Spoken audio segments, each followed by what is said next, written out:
À ce moment-là, je suis au sol et tout ce que je comprends, c'est que j'ai plus de dents.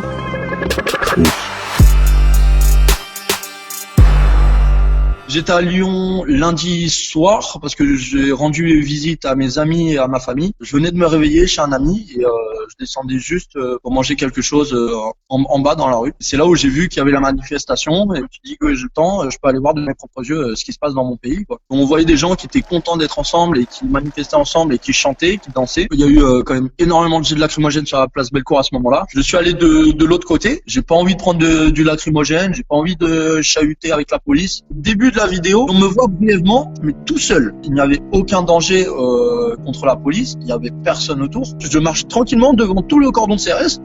Parce que bon, écoutez, c'est la police, je n'ai pas à avoir peur d'eux si je n'ai rien fait. J'ai entendu une remarque assez enfantine d'un représentant de la CGT qui a été lancée à l'encontre de la police à ce moment-là. Il n'y avait pas d'insulte dedans et j'ai trouvé ça bien vu et bien joué. J'ai fait un grand sourire.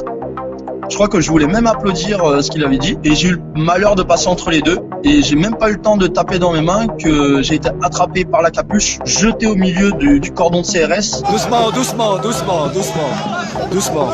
À ce moment-là, toute la brigade de CRS se met devant pour ne pas qu'il y ait de vidéos, pour ne pas qu'il y ait de preuves. Et là, j'ai été roué de coups et on m'a tenu la tête vers le sol pendant qu'on me frappait. C'est à ce moment-là aussi qu'un autre policier m'a donné un coup de matraque, comme un coup droit de tennis, en plein dans les dents.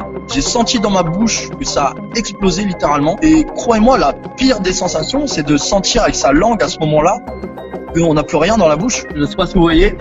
J'ai même pas eu peur parce que je n'ai rien compris. 2 secondes avant, j'étais en train de marcher à la manifestation. 2 secondes plus tard, je suis au sol et que j'ai plus de dents. Et ce qui est le plus frappant dans la vidéo, c'est qu'on voit que avant tout est calme. Tout est calme et que c'est la police qui a envenimé les choses. Doucement. On voit même sur la vidéo que celui qui filmait reçoit un éclat de la grenade BF4. Aïe. Putain, il m'a pété le poignet, le camp. Un policier, à ce moment-là, quand j'étais au sol, m'a dit « bien fait dans ta gueule ». Et ça, je me rappelle très très bien de cette phrase qui m'a dit « bien fait dans ta gueule ». Et cette phrase-là, elle veut tout dire. Là, aujourd'hui, j'ai 9 dents cassées et une mâchoire fracturée parce que un policier a décidé de m'attraper. C'est qui, lui, pour décider de mon sort? Le premier devoir d'un policier, c'est de lui-même être exemplaire. Il y a des gens violents qui sont policiers et qui aiment être violents. Je demande justice et que ces personnes-là soient punies. Pour que les policiers sont des personnes normales, prennent conscience qu'en 2 secondes, ils peuvent changer la vie d'une personne. Ils m'ont changé la vie en 2 secondes et c'est pas normal. Et je laisserai pas faire ça. Je veux avoir le dossier le plus solide possible pour pouvoir aller les poursuivre. Il y a des images, il y a des témoins et si on veut savoir ce qui s'est passé, ils le sauront. C'est tout ce que je peux faire et je vais le faire au maximum. Ça va prendre du temps de m'en remettre. Tant que je suis entouré, j'aurai le moral et j'irai de l'avant et je me laisserai pas faire.